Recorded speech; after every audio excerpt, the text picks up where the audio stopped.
आपने पाइथन का एक फ्रेज बहुत सुना होगा, जीआईएल यानी ग्लोबल इंटरप्रेटर लॉक। लोग कहते हैं कि ये पाइथन को स्लो बना देता है और मल्टी थ्रेडिंग को इम्पॉसिबल बना देता है और इसी वजह से पाइथन हाई एंड टास्क के लिए बेकार है। पर सच क्या है, आज मैं सिंपल वर्ड्स में एक्सप्लेन करूंगा कि जीआईएल होता क्या है, कहाँ पे प्रॉब्लम होती है और कहाँ पे बिल्कुल भी प्रॉब्लम नहीं होती। तो जीआईएल को अगर सिंपल डेफिनेशन से समझे तो एक ऐसा लॉक होता है जो कि सिर्फ एक थ्रेड को एक टाइम पे पाइथन का बाइट कोड एग्जीक्यूट करने देता है। मतलब आपके प्रोग्राम में भले ही बहुत सारे थ्रेड्स हो लेकिन एक टाइम पे सिर्फ एक ही एग्जीक्यूट होगा।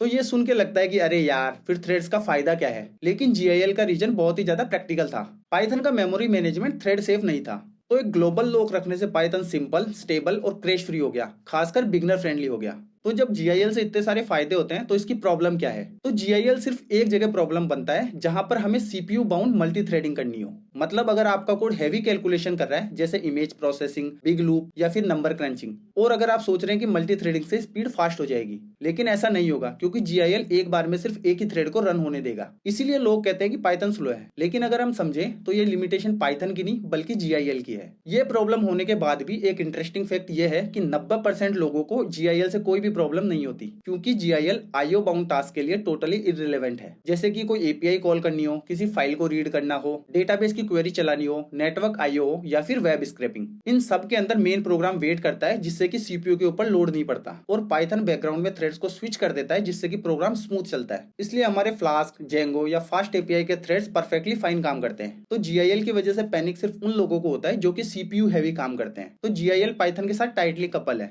लेकिन पाइथन के पास इसके भी सॉल्यूशंस है। जैसे पहला, multi processing. Python multiple processes use करता है जिसमें हर प्रोसेस का अपना खुद का पाइथन इंटरप्रेटर होता है, जिससे कि जीआईएल की जरूरत नहीं पड़ती। सी एक्सटेंशन जैसे नमपाई, पांडास या टेंसरफ्लो, ये लाइब्रेरी जीआईएल के बाहर सी लेवल का कोड रन करती है, इसलिए सुपर फास्ट है। और तीसरा है असिंक आईओ।